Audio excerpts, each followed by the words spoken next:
За сайн байцгаана. Дахиад мэдчихээ намайг Жагдаг Дарж гэдэг. Би энэ Америк нэгдсэн улсын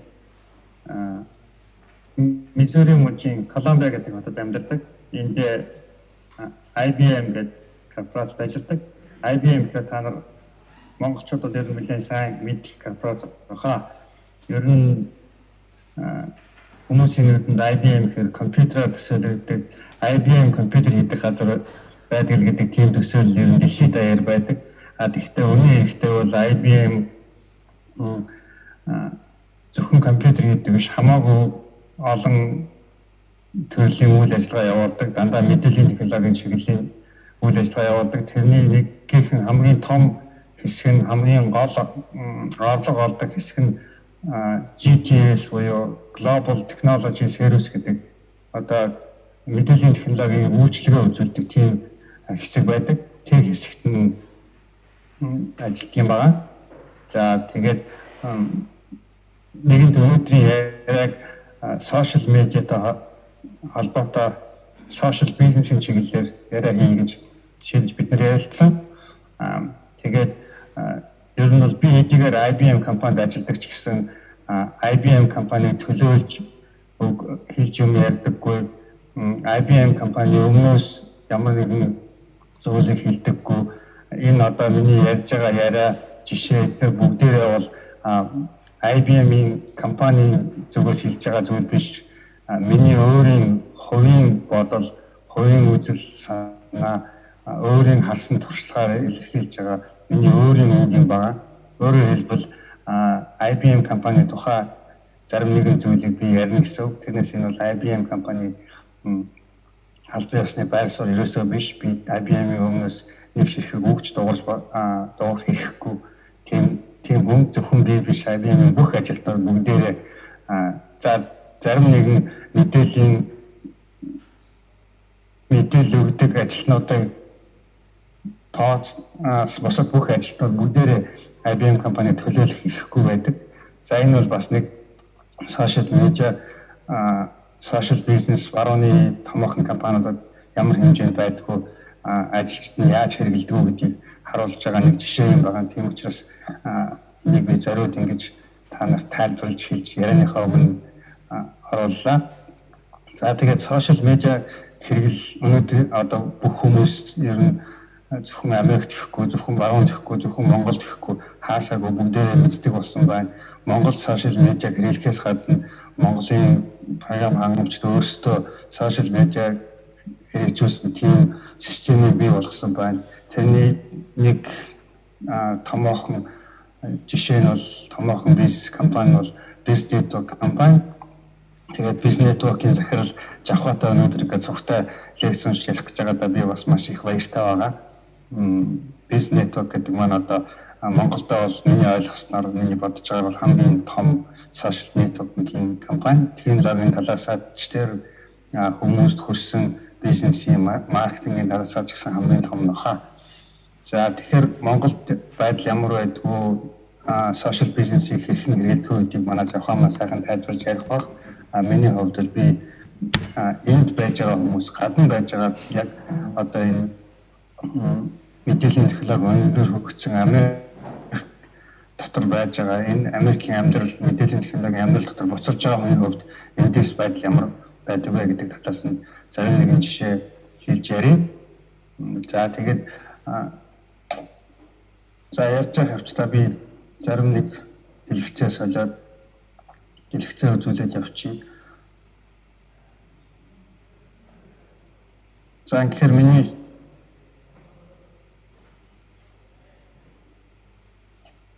сошиал бизнесийн талаар өнөөдрийнхээ яриаг одоо энэ 5 сарын 16-ны шөнө болж байна. Монголд бол 5 сарын 17 амсчихсан байгаа тийм ээ. За тэгээд сошиал медиа энэ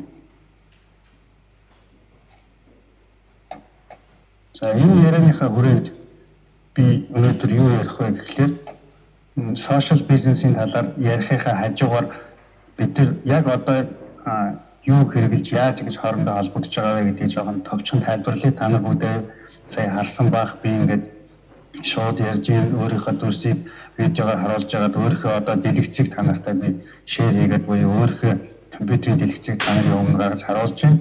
Энийг ямар технологи хэрэгжиж байгаа гэхээр Google-ийн Hangout гэдэг технологи хэрэгжиж байгаа.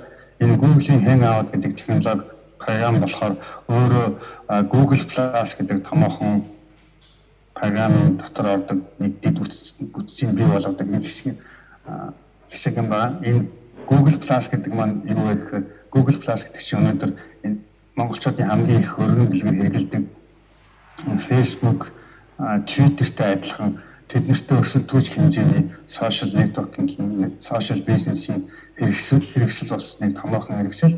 Тэгээд энэ өнөөдрийн бидний одоо энэ миний яриа бидний хоорондоо ярьж байгаа бүх юм зөвхөн Hangout-аар хийгдээ зогсохгүй яг одоо юун дээр YouTube дээр шууд бичигдэж байгаа YouTube-ээр шууд цацагдж байгаа амьд явагдаж байгаа лайв яриа гэсэн үг.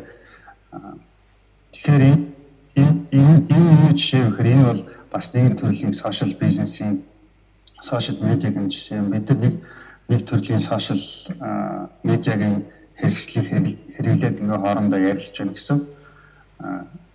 За тэгээд social business-ийн талаар өнөөдөр би үндсэндээ 3 зүйлийг товчхон ярив. Хамгийн түрүүнд social business гэж юу гэдэг талаар товч тайлбарлая. Тэгээд social business яагаад хэрэгтэй вэ гэдгийг зарим нэг цөөн тоо баримтын талаар бас дурдж хэлье. Тэгээд энэ social business-ийг бий болгодог үндсэн 3 чанар гэж тодорхойлсон байдаг. Энэ талаар бас товчхон өгүүлье. Ингээд дээр нэмээд social media-тай холбоотой өөрийнхөө хувийн туршлагаас зарим нэгээс нь хуваалцъя. Би Америк нэгдсэн улсад 1999 онд ирсэн. Ингээд 99 оноос хойш IBM-ийн Lotus Notes Domino гэдэг бүтээгдэхүүн дээр програм хангамжийн хэсэгт ажилласан. Програм зохиодог гэсэн үг шүү дээ. Тэгээд саяхнаас нэг сар хагасын өмнөөс GTS салбар руу шилжээд байгаа. Тэгэхээр яг өнөөдөр одоогийн байдлаар би програм зохиодог, програмтай ажилладаг юм бол биш. Сервис үзүүлдэг талд орсон гэсэн үг. Гэхдээ миний өмнөх ажлын хувийн туршлагаас бол хуваалцахад бол энэ social business-ийг тодорхойлж байгаа зүйлүүд бол нэлээд орсон байдаг. Энэ талаараа би танарт товч ярив. Ямар технологи хэрэглэдэг байсан, яаж хийдэг байсан. Тэгэхдээ хамаагүй дэлгэрэнгүй бас ярьж чаддаггүй тийм ном зөвтэй газар байдаг. Тийг бас та бүхэн зөвөр ойлгож хүлээж аваарай. За ингээд энэ хүрээндээ бас ер нь би яг өөрөө social media-г хэрхэн ашигладаг юм бэ? Мэдээлэл яаж зөвлөлт юм, мэдээлэл бас яаж өгөх зорилготойгоор хэрэгслүүд юу байдгийг гэдгийн талаар товч ярив. Энийхээ дараагаар ер нь одоо яг өнөөгийн байдалд өнөөдөр одоо би сая тайлбарлаж хэлсэн шүү дээ. Манай энэ шөнийн 11 цаг болж байна гэж. Тэгэхээр өдөр ажлын цагаар өглөө 8-аас 5 хүртэл энэ ажлын хугацаанд миний өнөөгийн хэрэглээ social media хэрэглэсэн, social business хэрэглэсэн хэрэглээ юу байв гэдэг талаараа сонирхолж ярив. Тэр үүднээсээ бол ер нь social business ямар эрсдэл байдгийг, тэр эрсдлийг яаж зохицуулж, яаж өдөртдгийг, тэгээд IBM-ийн өөрхийн social computing-ийн удирдамж, одоо IBM social computing guide гэж томоохон удирдамж байдаг. Энэ бүгдээрээ манай бүх ажилтнууд барьж ажилладаг. Энэ удирдамж чинь зөвхөн IBM-ийн биш ерөөсөө бүх технологийн хамгийн томоохон компаниудын дотор хамгийн түрүүнд ийм guidance буюу удирдамж гаргаж хэрэгжүүлэх бизнес гэдгээр их алдартай. Өөрөөр хэлбэл нөгөө нэг одоо шашныхан Байбл гэж ярьдаг шүү дээ. Тийм ээ, Байблаа уншин, Байблаа дагана гэдэг хамгийн анхны номыг үлдгэлээр бусд нь бүгдээ дагаа явж байгаа. Тэрнтэй адилхан мэдээллийн технологийн болон бүх төрлийн томоохон бизнесүүд, Америкийн хамгийн томоохон бизнесүүд хаана байдаг? Ер нь л Америкийн хамаг бизнесүүд хаана байдаг вэ гэхээр хөрөнгөний бирж дээр байж байдаг. Хөрөнгөний биржээс бизнесүүд хөрөнгөний биржтэй хугацаа гаргаад хөрөнгө нь том болоод тэгэхээр томоохон компани болдог. Тэгэхээр хөрөнгөний бирж дээр хэдэн компаниудыг би хэлж мэдэхгүй. Гэхдээ хэдэн зуун мянган компани авах. Гэхдээ тэрнээс хамгийн том 500-ийн Fortune 500 гэж нэрлэдэг.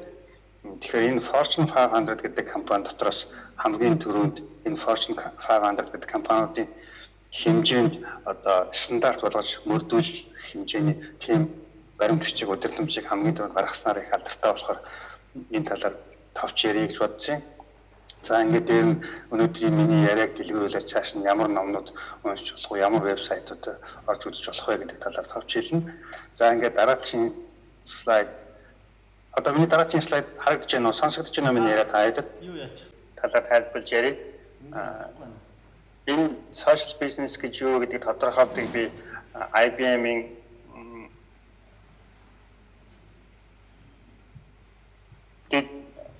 дэд ерөнхийлөгч Сэнди Картер гэдэг эмэгтэй хүн байдаг. Тэр хүний бичсэн Get Bold гэдэг номноос тодорхойлтыг авсан байгаа. Тэгээд social business гэж юу вэ гэхээр хамгийн түрүүнд эхлээд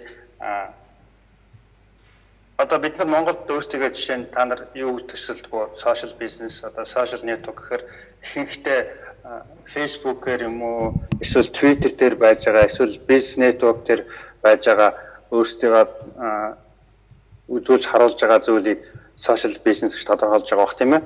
Тэгэхээр тэр бол одоо Америкийн болон ер нь одоо энэ барууныхны өндөр хөгжөөд байгаа технологи өндөр хөгжөөд байгаа зах зээлийн хувьд бол хамгийн ихний алхам гэж тодорхойлдог.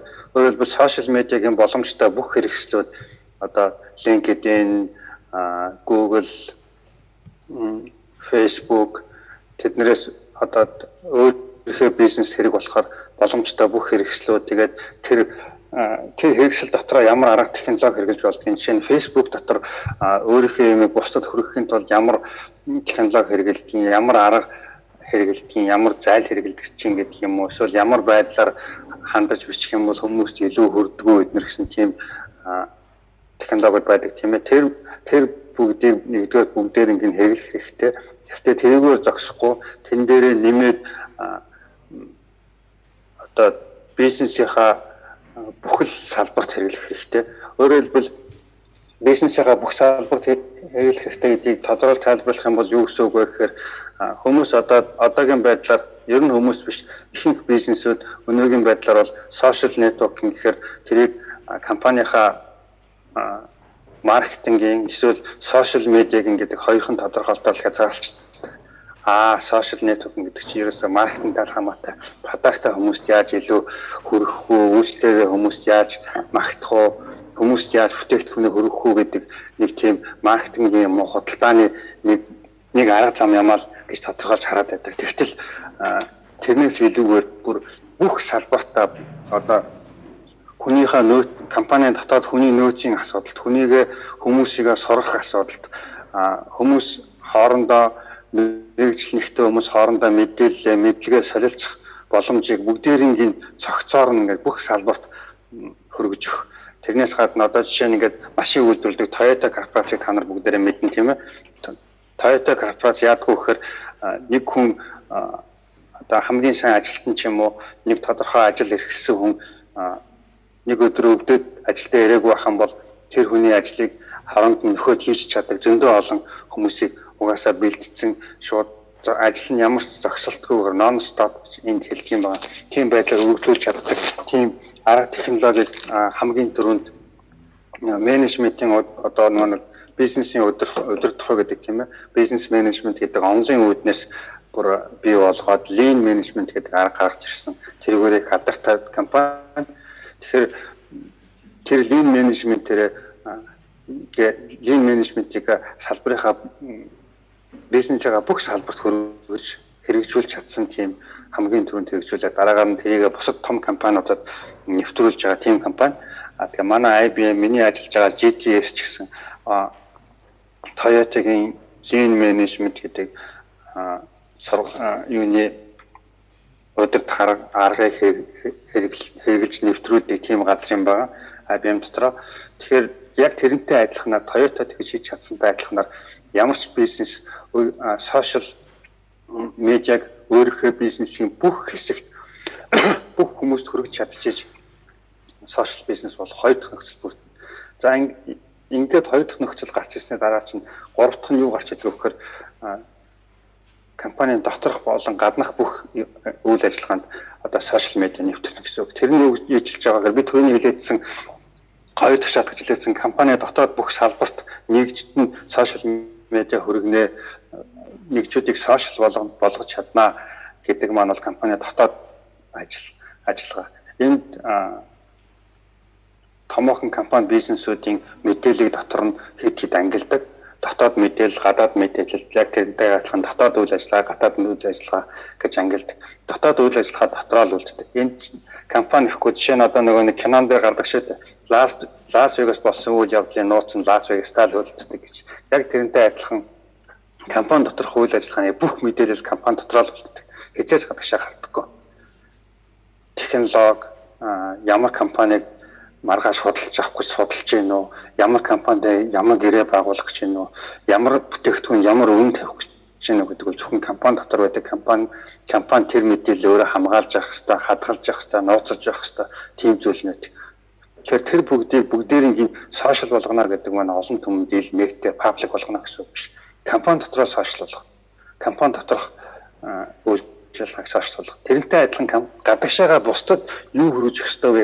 Паблик зориулсан ямар мэдээлэл байх ёстой вэ гэдгийг дахиад тустай байдаг. Тэр гаднах мэдээлэл нь гаднах үйл ажиллагаатай холбоотойгоор тараагддаг. Тэрийг бас сошиал болгох. Тэрэндээ сошиал медиаг ямар хэлдэг. Энэ бүгдээрийн цогцоор нь хэрэгжүүлж иж бизнес бол сошиал бизнес болж байгаа.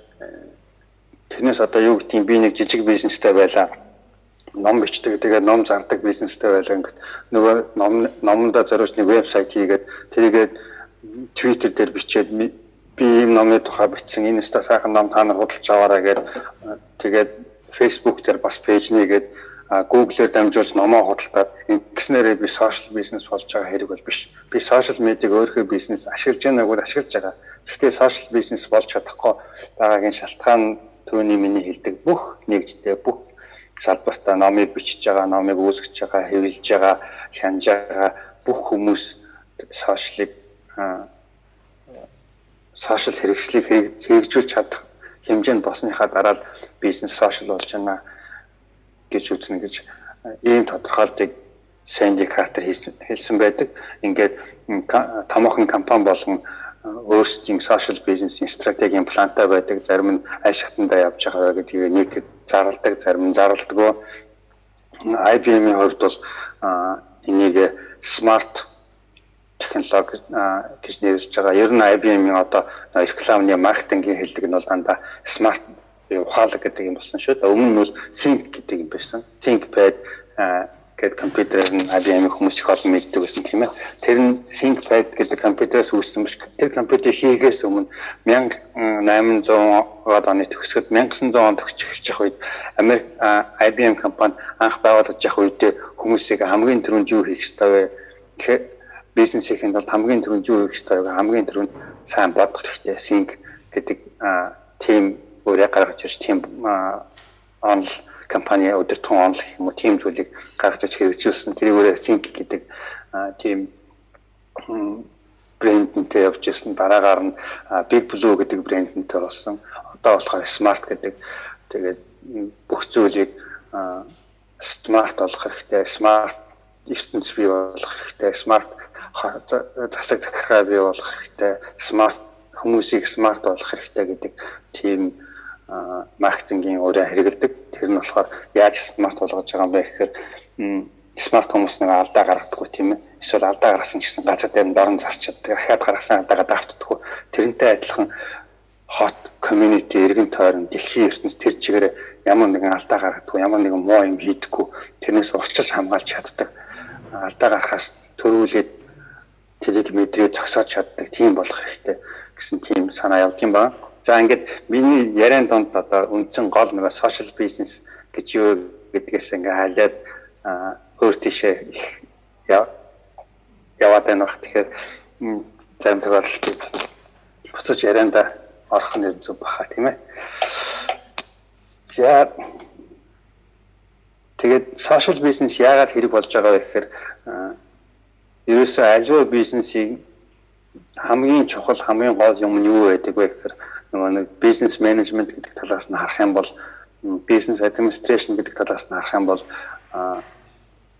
бизнесийн хамгийн хэрэгтэй юм бол мөнгө гэж үздэг байсан. Орлого олох, мөнгөтэй байх, мөнгө хийх гэж үздэг байсан үе бол айл хэзээний ард өнгөрсөн. Одоо бол бизнесийн хамгийн чухал юм нь юу гэхээр хүн биш, хүн гэдэг тийм үе шатанд гарсан бизнесийг өгч. Тэр бол тэрийг одоо тайлбарлаж ярихаар бол та нар бүгдээрээ баг мэдчихэж байгаа бах тийм ээ. Бизнесийн чиглэлээр сурж байгаа оюутнууд байсан. Тэд нар бол баг сайн гадралж байгаа бах. Ер нь угаасаа зүгээр хамгийн энгийнээр бодоход хүн байхгүй байх юм бол мөнгө хийж чадахгүй гэсэн. Тэгэхээр тэр хүн гэдэг чинь зүгээр хүн биш. Нөгөө ажиллах хүчин тийм ээ. Human resource гэж нэрлэдэг байгаа хүн чадварлаг ажилтан мэдлэгтэй ажилтан тэр хүн л хамгийн чухал, хамгийн цөм гол нь бизнес юм. Тэгэхээр тэр хүн юу хийж гинэ гэдгийг бизнес мэдэрч явах хэрэгтэй. Одоо хамгийн түрүүнд чинь өнөөгийн хүмүүс юу хийж байгаа нөхөр өнөөгийн хүмүүс айгүй их сошиал болсон юм шүү дээ. Сошиал болсон гэж одоо нэрлэж байна л да. Одоо нэг сошиал медиа хэрэгжилж байгааг сошиал болсон гэж яриад байгаа. Тэрнээс биш бол яг сошиал гэдэг үгнийх нь өөрийнх нь утга санаагаар аваад үзэх юм бол айгүй олон утгатай, айгүй олон төрлийн хэрэглээтэй их сонирхолтой үг. За энэ талаар ярих юм бол дахиад тусдаа нэг цагийн лекц хийж болох байх. Тэгэхээр энийг төр орхиод яран тавцаад орё. Тэгэхээр хүн төртөө нөгөө бизнес чинь нөгөө хүн юу хийж гинэ гэдгийг анзаарахгүй. Хүн яагаад Facebook дээр юм бичээд байна вэ? Яагаад хоёроо бодлого гаргаад байна вэ? Яагаад Twitter дээр гаргаад байна гэдгийг бизнес маань анзаарахгүй байх юм бол нөгөө хүнээ анзаарахгүй, хүнээ ойлгохгүй болж байна гэсэн үг. Тэгэхээр нөгөө ажиллах чадвартай хүнээ алдаж магадгүй, эсвэл гомдоож магадгүй, эсвэл ажиллах сонирхлыг бууруулж магадгүй гэдэг үгнээс хамгийн түрүүнд эхлээд юу хийж чинь яагаад сошиал медиа тэр хүн хэрэглээд байгаа юм бэ гэдгийг анхаарлаа хандуулаад дараагаар нь тэр сошиал медиаг хаах хэрэгтэй юм уу, зөвшөөрөх хэрэгтэй юм уу гэдгийг тогтоогоод хэл хязгаар баундрийг шинээр гэх юм ба хэл хязгаарыг заагаад ямар мэдээлэл гаргаж болох вэ, ямар мэдээлэл хаана гаргаж болох вэ, би түрүү ярьжсэн тийм ээ мэдээлэл дотоод гадаад гадагшаа ямар мэдээлэл гаргаж болох вэ, дотгошоо ямар мэдээлэл гаргаж болох вэ гэж байдаг гэж ярьжсэн. Тэрний өмнө би IBM корпорацийг төлөөлж IBM корпорацийн өмнөөс үг хэлж болдоггүй гэж би өөрийгөө тодорхойлбол хэлжсэн. Энэ бүгд чинь юугаар тодорхойлгож байна гэхээр энэ ямар мэдээллийг, ямар зүйлийг хаах уу, ямар зүйлийг зөвшөөрөх үү, хаана зөвшөөрөлтөй байх уу, хаана хаалттай байх уу гэдэг бүх төр хэл хязгаарыг тогтооно гэсэн. Ингээд эндээс цаашаа юу гардаг вэхээр одоо сошиал медиагийн өөрийнх нь амжилт олж байгаа хамгийн гол зүйл яагаад сошиал медиа ийм их амжилттай болсон бэ? Өнөөгийн ертөнцид ердөө 2-3 жилийн дотор ихээр хүний харилцаа нөгөө communication гэдэг тийм ээ найз нөхдийн харилцаа нөхөрсөг байдал гэдэг ямыг аягүй сайн хөндөж хүрч чадсан тийм хэрэгсэл болсон учраас маш их амжилтанд хүрсэн. Тэгэхээр энийг бас бизнестэй хэрэглэх талаас нь харилцаа хэлхээ талаас нь бодох хэрэгтэй болно. Энэ бүгдийг ингээд бүгдийн судлаад тооцоолоод ингээд бодоод үзэхээр хамгийн яг одоо бизнест хэрэглэгдэх бизнесийн шийдэл гаргах, зөв шийдэл гаргахад нөлөөлөх тийм олон янзын хүчин зүйлүүдээс хамгийн оптимал нэг бид нар хамгийн оптимал нэг нь тодорхойлоход юу хэрэгтэй вэ гэдгээр анхаарах хэрэгтэй бол. Одоо дээр үед намайг оюутан байхад би Новосибирск гээд төгссөн л доо IT-ийн чиглэлээр. Тэгээ намайг Новод сурж байхад бид нар системний анализ гэдэг хичээл ордог байсан. Энэ хичээлийн хамгийн гол зорилго нь юу байсан гэхээр тэр систем гэдэг юмыг тодорхойлоод тэн дотор нь анализ хийж чад хамгийн оптимальны аргуудыг гаргаж ирэх тийм томьёолол, системний томьёолол бий болох зорилготой хичээл ордог байсан. Тэгээ бид нэр тэрүүгээр маш их олон тийм системийн тэгштгэл зохиож бодлого боддог тийм ер нь өөрөөр хэлбэл систем гэж юу юм бэ гэдгийг олж харах, тэрний математик загварыг гаргах тийм чадварыг тэр хичээлээс олж авчихсан. Тэр одоо өнөөгийн ертөнцид энд миний ажилд хамгийн их хэрэг болдог. Тэгэхээр яг миний амьдрал тэр оптималны шийдэл яаж олж байгаа гэдэг хэрэг болж байгаатай адилхан бизнес өөрийнхөө нөгөө нэг ажилтнуудын хүмүүсийн хүчин нөлөөллийг хамгийн оптималныгаар яаж зөв зохицуулж тэр нь бизнесийн сайн шийдэл хүрэхэд гарахад ямар нөлөөлөл гарч ирж байна гэдгийг анхаарч авах хэрэгтэй болдог. Тэгэхээр энэ утгаараа сошиал медиа бизнест маш их өөр нөлөөтэй болоод сошиал медиа маань цаашаа бизнесийг маань өөрийг нь хөгжүүлээд сошиал бизнес гэдэг ямиг бий болгох хэрэгтэй байна гэдэг үрдэнд дуудаг. Ингэхээр энэ зүйлсүүд бий болсноор яад гэхээр чинь хүн шин санаа гаргах эсвэл ямар нэгэн энэ айдиаг шилтгэлтэй ямар нэгэн санаа гаргах тийм ээ. Энэ ажил яаж хөнгөвчлж болох вэ? Одоо Монгол ойлголтоор ярих юм бол бидний намайг 10 жил тогт шпасын үзэсгэлэн гэж жил болгон гардаг байсан. Шинэ бүтээл, онцгой санал гэх тийм ээ. Тэрнтэй адилхан энд чинь цоо шинэ бүтээгдэхүүн хийж болно. Эсвэл байж байгаа бүтээгдэхүүнийг яаж сайжруулж болох вэ? Эсвэл буруу байгаа юмыг яаж буруу зүйл баг байдаг болох вэ гэдэг хэвчлэн бүх зүйлдээ юм өгүүлж санаа хамгийн түрүүнд хайж идэг. Бэрхшээл гаргал юм бол тэр бэрхшээл чинь өөрөө тэр бэрхшээлийг давж гарах санааг төрүүлж идэг. Энэ санаа гэдэг юмнаас одоо бидний өнөөдөр амны уншлага болоод байгаа инновац гэдэг юм гарч тодорхойлогддог. Тэгэхээр энэ инновац гэдэг юм, энэ санаа гэдэг зүйл, энийг хийж байгаа өдөр тутмын, цаг тутмын ажлын үйл ажиллагаа. Тэгээ энэ бүгдээс нь юу бий болох гэхээр opportunity гэж нэрлэдэг гэдэг англиар. Монголоор одоо боломж гэх бах тийм ээ. Тэгэхээр ямар боломжийг бий болгож байна вэ? Ямар шинэ боломж байна вэ? Яаж хөнгөлөх боломж байна вэ гэдэг юм гарч ирнэ. Ингээд эндээс ийм боломжоо тодорхойлж чадсан боломжоо зөв цагт зөв ашиглаж чадах юм бол хамгийн сайн үйлчлэгээ, хамгийн сайн бүтээгдэхүүн гарч ирнэ. Ингээд дээр нь дахиад нөгөө нэг энэ бүтээгдэхүүнийг яаж гаргаж ирж байгаа, боломжоо яаж бий болгож байгаа гэдэг чинь өөрөө соёл болчдөг. Соёл гэхээр соёл гэдэг нь тодорхойлсон жишээ нь одоо юу гэдгийг хүнийг нөгөө нэг нэлээд одоо маний 10 жилийн сурагч хүүхэд байх үед бол одоо бид нар чинь нэг нос жоохон гойждаг байлаа шүү дээ. Тэгээ нэг ностаа носны алчиртай байна уу байхгүй гэж өдөр болгон шалгадаг. Носны алчираа авч яваагүй хүн бол соёлгүй хүн бол болох ч надад гэж тодорхойлдог. Тиймэрхүү зүйлээр соёлыг илэрхийлдэг байсан бол одоо ажлын өдөр тутмын ажил ямар аргаар явагдаж байна уу? Ямар технологиор явагдаж байна уу? Энийг яаж өдөр болгон хангаж цааш нь сайжруулж чадчихна уу? Дараагийн ажилтнаа та яаж дамжуулж өгч байна уу?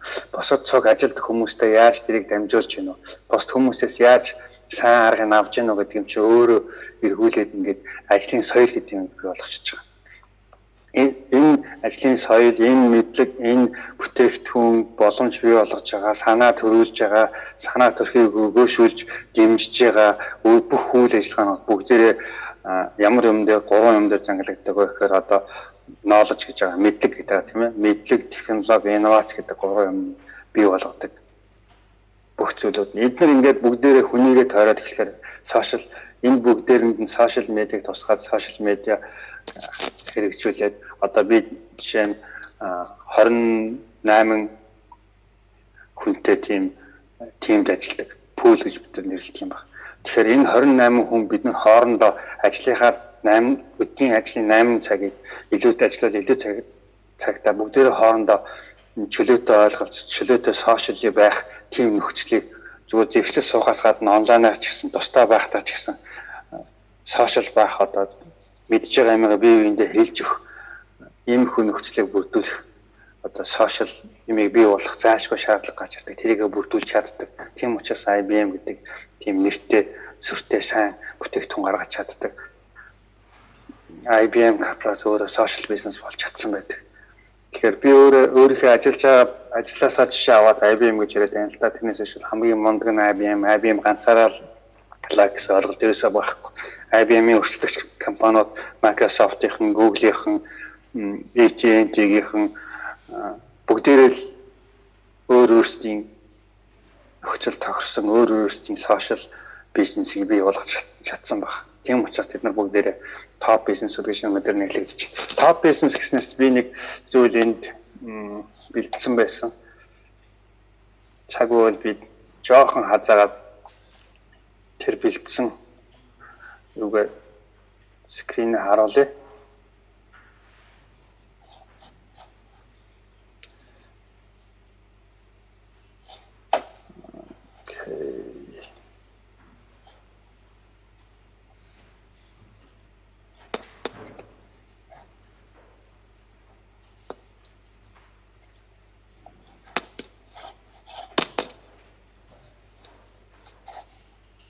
За тэгэхээр та нарын дэлгэсэн дээр одоо юу гарч байна вэ? Та нарын дэлгэсэн дээр нөгөө юугаа би доош нь буулгачихсан.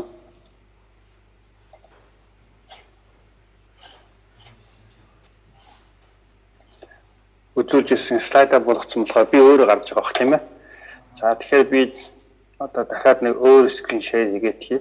Энэ өөр скрин шеэр хийнэ гэдэг маань ингээд нөгөө сошиал болгож байгаа энэ Google Plus-ын сошиал юмыг хэрэглэж чадчих байгаагийн нэг давуу тал болж харагдаж байгаа юм бол одоо би ингээд та нартай дэлгэцээ хаваачлаа. Би өнөөдөр яг одоо ажиллаа яг яаж хийж гинөө. Чинь браузер юу харж байгааг гэдгийг ингээд та нартай шууд шеэр хийгээд дэлхийн нөгөө өнцөг Монголд байж байгаа технологи Монголд маань нөхцөл өгч гэсэн би та нартай ингээд хаваалж харуулж чадчих. Би одоо дэлгэцэн дээр юу хийж гинөө одоо програм зохиох хэрэгтэй байсан юм команд өгөхтэй байсан бол одоо компьютер дээрээс ингээд яг одоо ингээд өгч хахад та нас шууд харагдчихна гэсэн. Энд чинь бас нэг сошиал медиа Google Plus гэдэг сошиал медиа хэрэгслийг хэрэгжилж байгааг л хач тус. Тэгэхээр өнөөдөр захин мөртөө сургууль, захин мөртөө коллежийн хичээл нөхцөл сошиал болж байгааг нь бас нэг алхам гэсэн. За ингээд би сая дэлгэцэн дээр команд өгвөл юм уу код бичвэл ямар юм юу танахтаа шууд хуваалцсан гэж ярьсан. Яг би сая тэрийгээд ингээд танах одоо яг үзүүлж юм л да. Бид ингээд сая энэ Enter Brand гэдэг компани вебсайт руу орлоо. За энэ Enter Brand гэдэг компани өөрөө юу гэхээр би түрүүн талбарт ярьжсэн тийм ээ Fortune 500 бизнесүүд байдгаа гэдэг Америкт. Энэ Fortune 500 бизнесүүд бүгдээрээ хүлээн зөвшөөрөөд энэ Enter Brand-ийн гаргасан үнэлгээг өөрийнхөө бизнест хэрэгжилж байдаг. За та нарын дэлгэцэн дээр одоо гарч ирж харагдаж байгаа юм календар шиг баахан тоотой 1 2 гэдэг календар чинь сарын календар чинь 31 хоногтой максимум байх хэрэгтэй. Тэгсэн чинь одоо би 36 за ингээд цааш нарах юм бол ингээд 99 100 гэсэн дугаартай ийм харах календар шиг мөртлөө юм гараад ирлээ тийм ээ. За энэ би юуг үзүүлж байгаа юм бэ гэхээр энэ Enter Brand компани тодорхойлсон дэлхийн топ брэндүүдийг энэ компани тодорхойлж байдаг. Тэгээд топ брэндүүдийг тодорхойлохоос гадна энэ топ брендийн үнэ нь хэд юм бэ гэдгийг тодорхойлж гаргадаг. Тэгэхээр өнөөдөр 2012 оны байдлаар дэлхийн хамгийн нэр хүндтэй хамгийн үнэтэй брэнд бол Coca-Cola. Coca-Cola-ны улаан зоогоо бол өнөөдрийн байдлаар 77 сая 839 мянган долларын үнэтэй. За хоёр дахь том брэнд нь бол Apple, гурав дахь нь IBM, дөрөв дахь нь Google, тав дахь нь Microsoft гэх мэтлэн одоо энэ ихний топ 100-гийн та нарт би харуулдаг байгаа юм л да. Тэгээд тэр брэнд болгоных нь дугаар аль компани хаана хэдэд байна уу гэдэг дугаараас нь гадна тэр брэнд болгоно өөрөө ямар үнэтэй байна уу гэдгийг энд харуулсан байгаа. Дээр нь өмнөх сарынхаасаа жилийнхээс ч өнөө улирлынхаас ч өнөө хэр өсөлттэй байна уу эсвэл уруудж байна уу гэдгийг харуулсан тийм бас нэмэх ашигтай проценттэй тоонод харуулж байгаа. Одоо эндээс харах юм бол Google биш Apple компани тийм ээ. Apple-ийн брэнд 129% буюу бүтэн нугарч өссөн өмнөх 2011 оныхоос. За тэгээд энэ брэнд ингэж өсөх гол шалтгаан нь юу гэм бэхээр нэг хүчин зүйл нь бол social network яа харахгүй юм. Тэрнээс гадна бусад хүчин зүйлүүд нь зөндөө олон юмуд байгаа л да. Тэгээд энэ тавьж байгаа энэ үн жишээ нь ямар очиртай яагаад энэ дээр үн тавьдгийм бэ гэхээр энэ тэр компани жишээ нь Coca-Cola-гийн 77 сая миллион сая тэгэхээр 77 миллиард 839 сая долларын өртөгтэй байна гэдэг маань юу гэсэн үг гэхээр санхүүгийн утгаараа бол Coca-Cola-гийн санхүүгийн нөгөө тайлан биш үү financial тайлангууд дээр нь financial statement-үүд дээр нь энэ Coca-Cola-ны брендийн өртөг гэдэг тусгагдана. Өөрөөр хэлбэл энэ брэнд өнөөдрийн брендийн зах зээлийн үнэ ийм өндөр. Coca-Cola гэдэг брендийг одоо жишээ нь ямар нэгэн хүн сүйтгэхэд муухай болгох чи явахдаа ерөн сүйтгэхэд нэр хүндийн унгаах асуудал гаргаад жишээ Coca-Cola гүтгээд тийм ээ. Тэгээ шүүхтээр дуудах юм бол энэ Coca-Cola-гийн яагаад Америкийн шүүхтээр дуудагдсан бизнесийн тэр хэрэгүүдийн үнэн тийм галзуу юм шиг өндөр их хэмжээний мөнгөд үүсдэг гэхээр энэ үнэтэй энэ 77 тэрбум долларын үнэтэй өртөгтэй тийм брендийн нэр хүндийг доромжлоод унгаачихсан хүн чинь шүүхтэр дуудахтахаар энийг хэдэн төгрөг болтол нь унгаасын тэр хэмжээний алдагдтыг тэр компанид үзүүлсэн болон тэгээд тэр хэмжээний асуудал шүүхтэр босчиж хэрүүл үүсчин гэсэн. Тийм учраас энэ брэндүүдийг ингэж үнэлдэг, үнэлгээнүүд нь харагдчихдаг, энэ тодорхойлж байдаг. Ингээд за энэтэй холбоотой бас нэг юм хэлэхэд Монголд одоо Монгол ирээдүйг уул уурхай тодорхойлно гэж байгаа тийм ээ. За тэр бол үнэн бах зөвл бах өнөөдөртөө. Тэгээд хамгийн толгой компаниуд нь дандаа уул уурхай олболж гаргасан сүүлийн үед гаргасан компаниуд Монголын эдийн засгийн товхон толгойлж байгаа баг. Тэгэхээр энэ 100 дотор бол уул уурхай нэгч компани багхгүй. Би бүр зориуд харж байсан. Банкнот гэж чинь амар том банкнот дэлхийд тодорхой бизнесийг тодорхойлдог юм баг.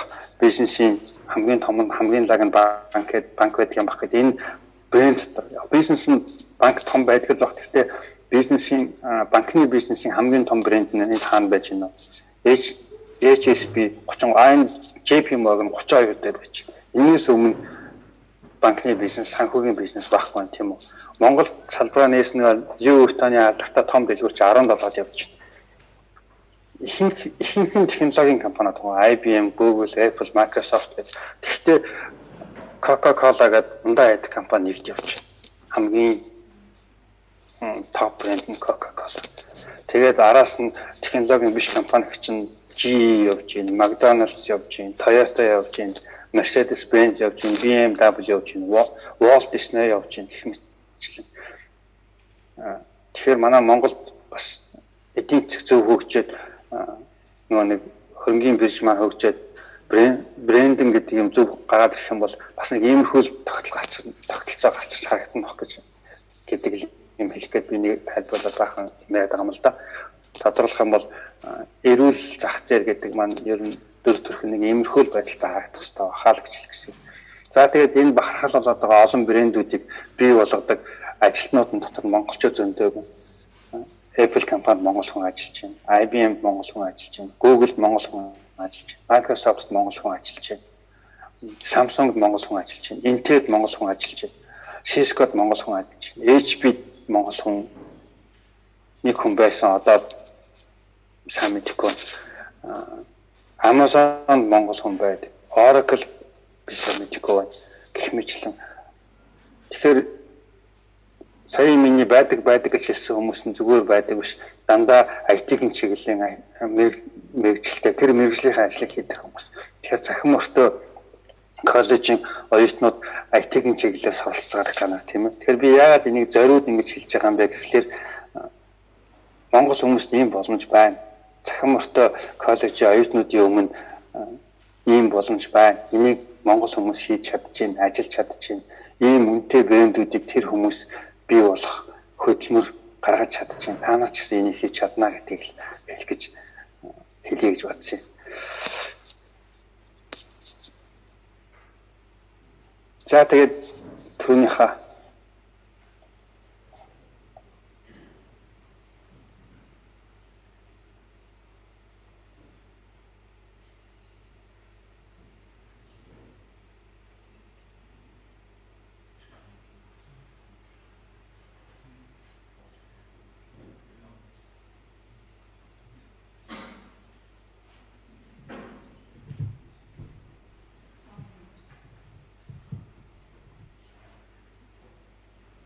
Бано.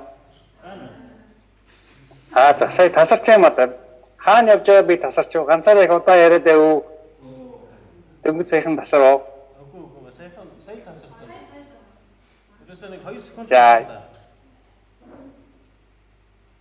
Хамгийн сүүлд би юу ярьсан тэгвэл? За хаанаас ийм боломж байна шүү гэж ярьжсэн. За.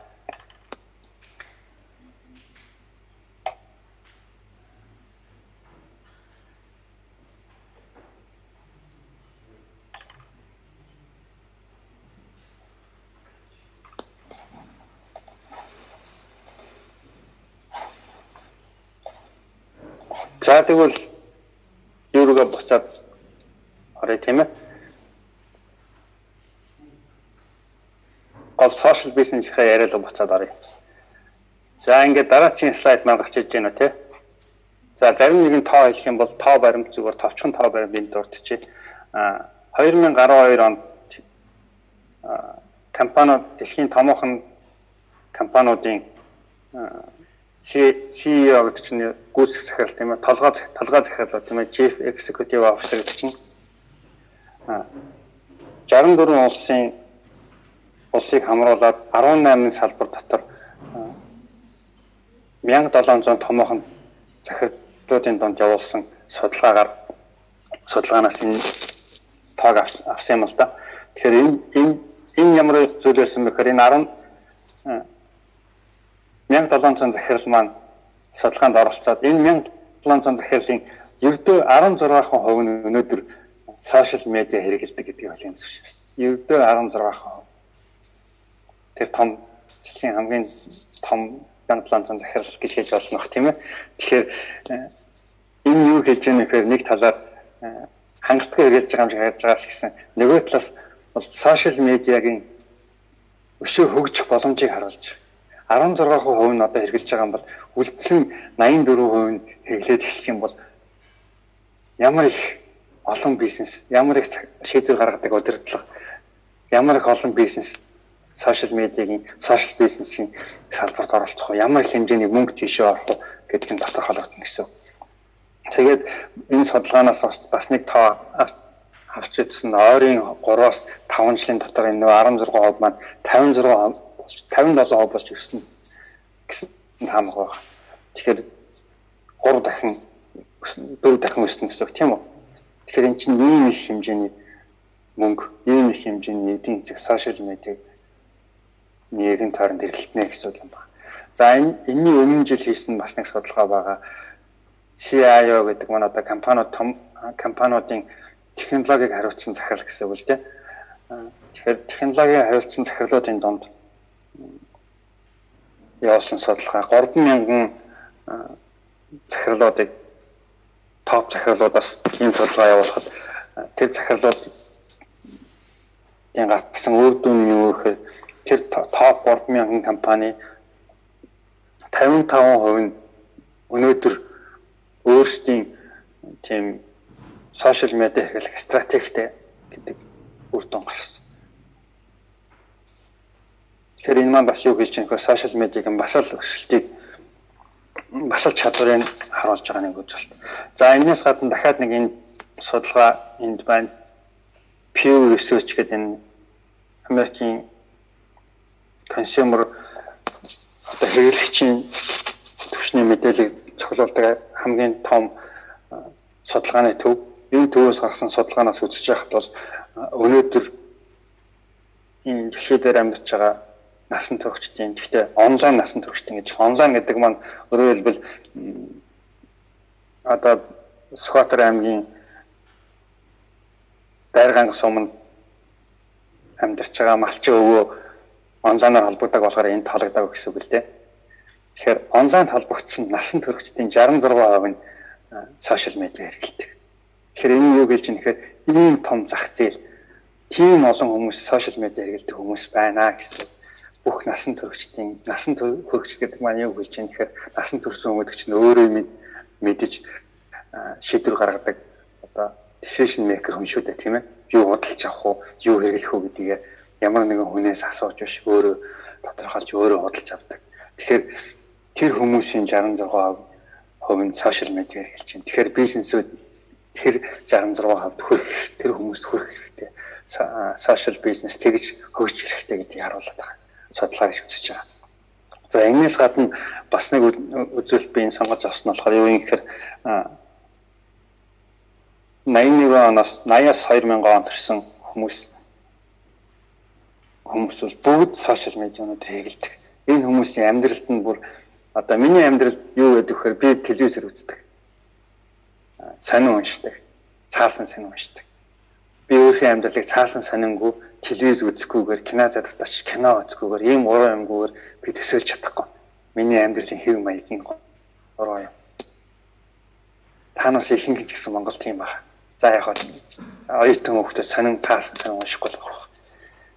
Бостонгараа бол танаа телевиз үзэж байгаа. Тэгтэл миний хүүхдүүд, миний дүүнэр 80 оноос хойш төрсөн хүмүүс яаж юм бэ? Тэдний амьдрал ерөөсө сошиал медиагаар байж чадахгүй. Би сонин уншихгүйгээр байж чадахгүй тайлбар. Бүр тэдний хэв маяг нь болц. Заашгүй бүр амьдралынх нь бүр өдөр тутмын хэрэглээ нь болчихсон. Тэгэхээр түүний нэг онлайн насан туршидээс гадна дахиад дээр нь хичнээн их хэрэглэгч сошиал медиа ашиглал хэрэглэгч бизнес чинь байна уу гэдгийг харуулж байна. За нэг ийм сон таануудыг дордыг. За тэгээд энэ сошиал бизнест үндсэн 3 характеристик буюу үндсэн 3 чанар байдаг гэж үздэг. Хамгийн гол чанар нь engagement гэдэг. Engagement гэхээр одоо та нар кино дээрээс Холливуудын кино дээрээс зөндөө үздэг тийм 20 минутын өмнө бөгжөө өгөөс engage болдог тийм ээ. Өөрөөр хэлбэл тэр хүмүүс хоорондоо холбогдож байгаа байхгүй юу? Хувь заяагаар холбож нэг гэрт орохынхоо өмнөхөн биеиндээ ам өчгөө гэж хүлэн зөвшөөрөж за одоо яа харахгүй гэр бүл болно шүү. Бурхныхоо өмнө очиж тангар өгөөж нэг айлын хүмүүс болно шүү. Авгаа нөхөр болно шүү гэдгийг өмнөх engagement явагдаж байгаа тийм ээ. Гэхдээ энэ engagement гэдэг нь өөрөө их олон утгатай үйл дээ. Зүгээр би танасыг бас саяхан нэг телевизээр би амьдрал чадахгүй шишэнтэйгээ холбоотойгоор танасыг бас кино их үздэг байх гэж бодоод зүгээр кинонд гардаг хүний амьдрал дээр хормын өмнөх engagement-ээр жишээ аваад ярьчлаа. Тиймээс ерөнхийдөө бол engaging гэж хооронд нь бүх юмуудыг холбоод гинжин тийм холбоостой болгож байгаа гэсэн утгатай үг юм. Хамгийн дөрөнд ийм чанар бий болж сошиал бизнес бий бол. Тэгэхээр Apple компани шиг би сая түрүүн танаас жишээнд харуулсан. Дэлхийн хамгийн топ брендний 2 дахь брэнд тийм үү Apple компани хэр сошиал компани юм бэ гэдгийг жишээнд авч үзье. Би энд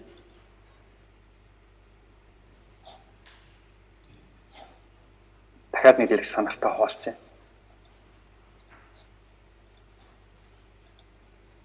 Миний цаг юм юу болж байгаа гэж авах.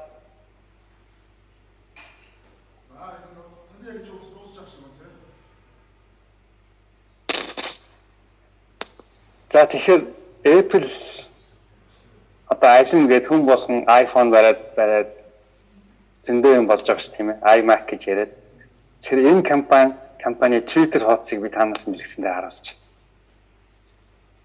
байна. Apple гэдэг Twitter-ийг. Энэ хаяг 15634 дагагчтай.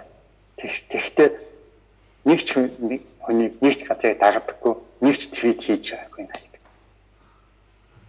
Одоо Монголд сошиал медиа гэхээр хамгийн түрүүнд Twitter, Facebook хоёр болж ирдэг шүү дээ, тийм ээ. Ер нь л тэр хоёроор юу төсөөлөд байгаа. Сошиал медиаг. Одоо ялангуяа улс төрчд бол сүүлийн үед амар идэвхтэй шүү дээ. Монголын улс төрч Twitter, Facebook хоёр тэрийг л одоо сошиал медиад бид нар улс төр гарч ирээд ер нь лаг болж байгаа хүмүүсийн өмнө нээлттэй болж байгаа гэж тайлбарлаад бодоод байгаа шиг байна. Тэгэхэд энэ Apple компани байдал юм. Дахиад Facebook-ийг харъя. Одоо би Apple-ийн official Facebook хуудас гаргаж Apple Inc гэх. Энэ хуудас 9 сая лайктай. Өөрөөр хэлбэл 9 сая хүмүүс Apple-ийг итгэж лайк хийж. Тэгсэн мэт энэ хуудсан дээр юу ч байхгүй. Нэг ч юм Apple компани тавьдаггүй.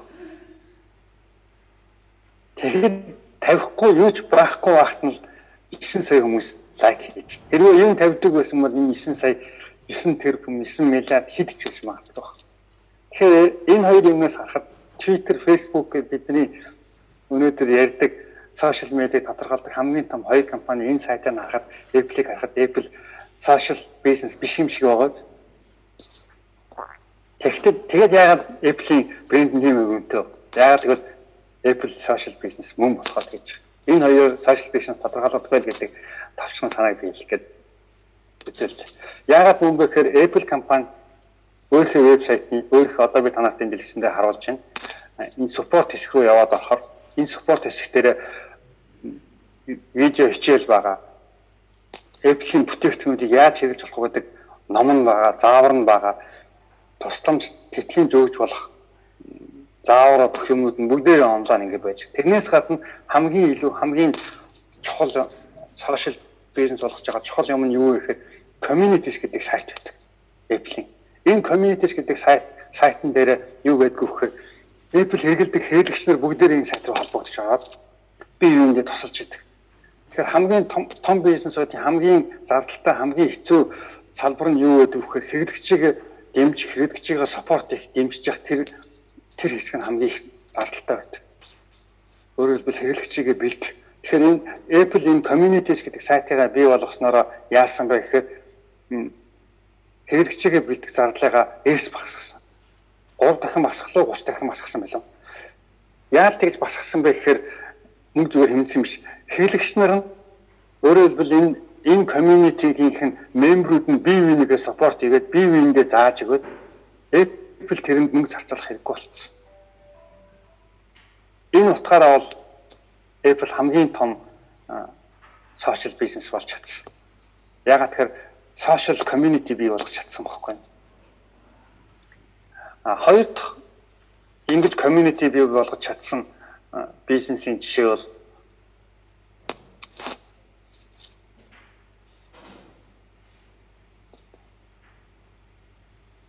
бол би бол IBM-ийг нэрлэж байна. IBM маш олон communities ажилладаг. Тэрнээс гадна IBM-ийн өөрийнх нь дотоод ажилтны community гэж байдаг. IBM өөрөө өнөөдөр дэлхийн 200-аад улсад салбартаа нийт 400 гаруй мянган ажилтнтай.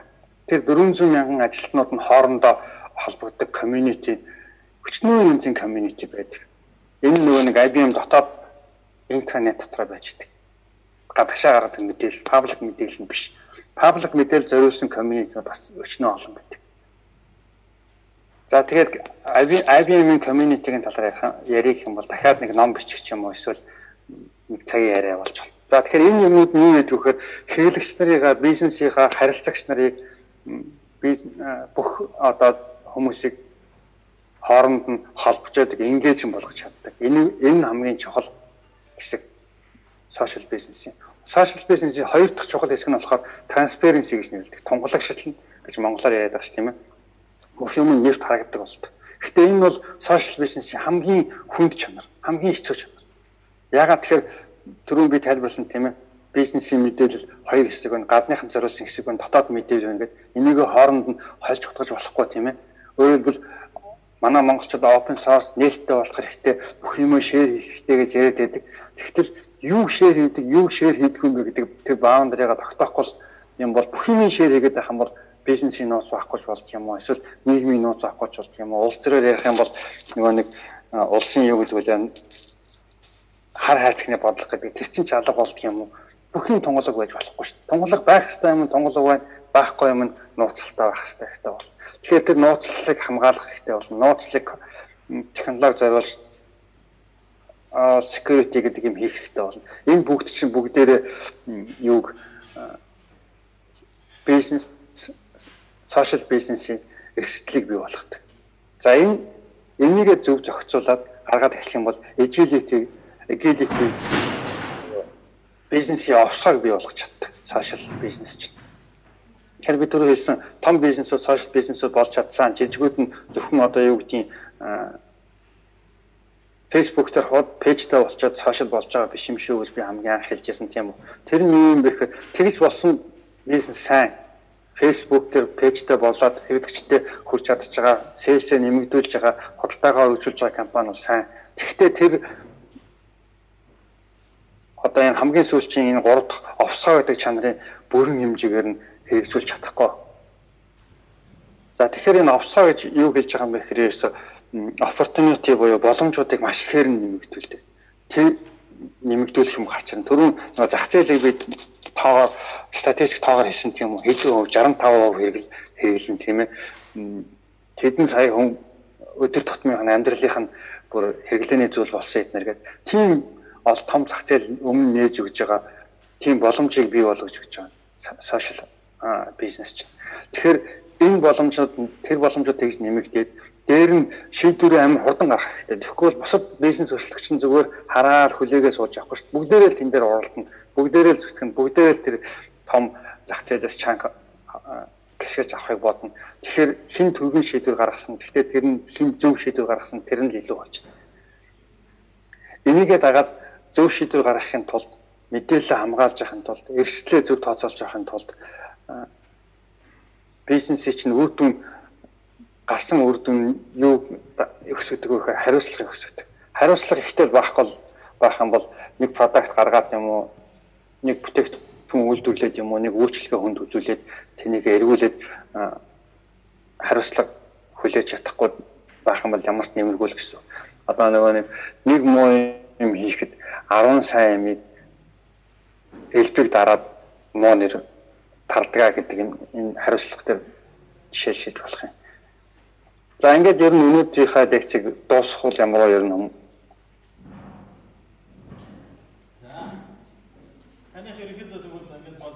цаашаа бол дараа үргэлжлүүлж ярив.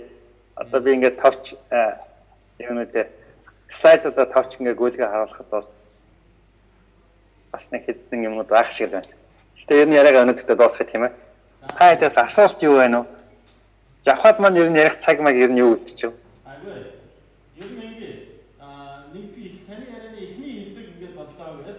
Таны ярианы 2 дугаар хэсгийн дараа 2000 дараагийн хичээлийн жилийн ихэнх part 2 гэдэг явна гэдэг. Ихэд өндөрлүүд яаж вэ?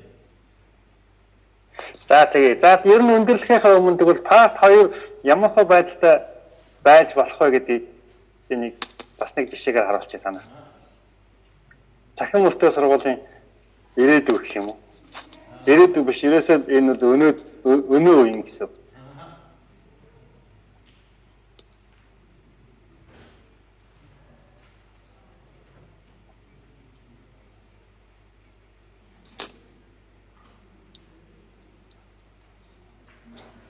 За энэ гэдгцэн дээр чинь одоо захин мэдлэг кампус гэдэг юм гарч ирж байгаа тийм ээ.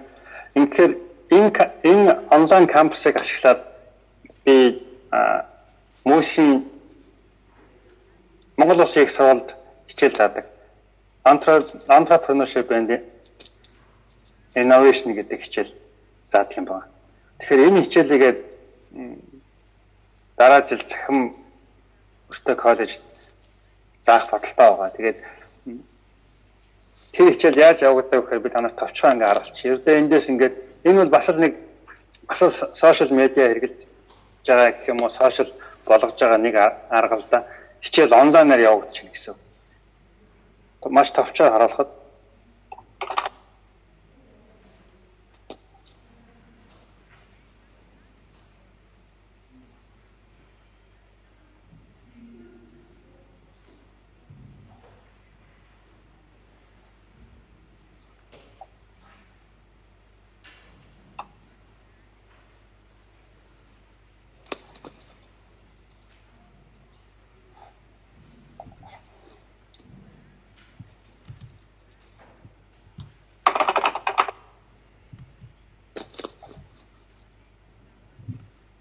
За нууцугаа мартчихаа.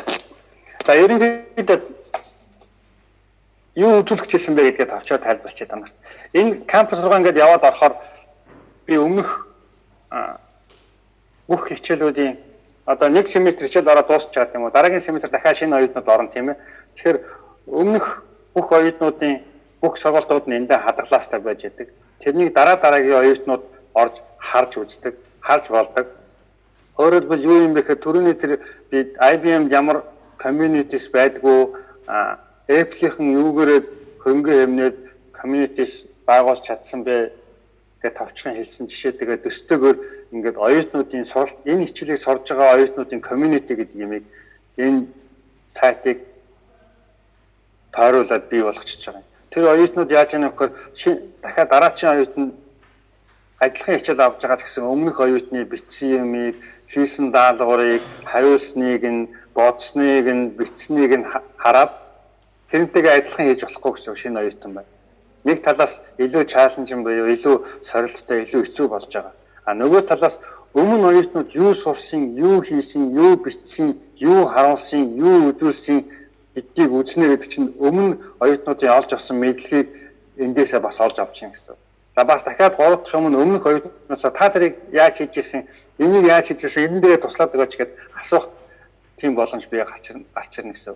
Иймэрхүү маягаар оюутнуудын хоорондоо мэдлэгээ одоо солилцох тийм сошиалыг бий болгож байгаа тийм орчин байгаа гэсэн. Тэгээд цахим мөртөө коллеж маань одоо эх хичээлээс энийг хэрэглээд эхлэхээр цахим мөртөө коллежийн оюутнууд тэр community-гийн member болж байна.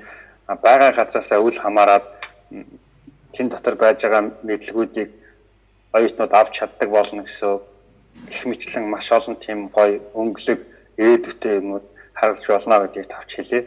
Энэ хичээлдээ би хэрэгжилж байгаа юмуд нь болохоор юу хэрэгэлдэг вэ гэхээр энд Америкийн зах зээлд мэдээллийн технологиор ажиллаж байгаа монголчуудаас ярилцлага хийгээд эсвэл тэдний презентацийн хэлгүүлээд бичлэгүүд хийгээд хичээлд оруулцдаг. Өөрөөр хэлбэл юу юм бэ гэхээр номноос уншиж чадахгүй, олж чадахгүй, магадгүй сонсохгүй ч юм уу. Тийм маш олон амьд жинхэнэ бодит хүмүүсийн мэдээлэл, мэдлэг, туршлага энэ дотор байж байгаа. Тийм community бүрдүүлээд байгаа гэсэн. Тэгэхээр цахим мөртөө коллежийн оюутнууд тэрний хэсэг болно. Тэнд бас зөвхөн мэдээлэл аваад авах биш, өөрсдийнхөө сурж байгаа юмгаа тэнд үлдээн, өөрсдөө мэдээлэл өгөн дараагийн шинээр орж ирэх оюутнуудад бас юм үлдээн гэх мэтлэн ингээд нөгөө нэг мэдлэг солилцсноо гэдэг юм чинь онлайнаар хэрхэн явагддаг юм бэ? Зүгээр гэдэг л юмд мэдлийн хэрэг болох. Тийм алхам хийгднэ. Тэгэхээр та нар намайг оюутан багт жишээ нь хизээч тийм юм байж байгаагүй. Тэгэхээр та нар ийм цагийн оюутан болж байна гэдэг утгаараа их азтай хүмүүс юм аа.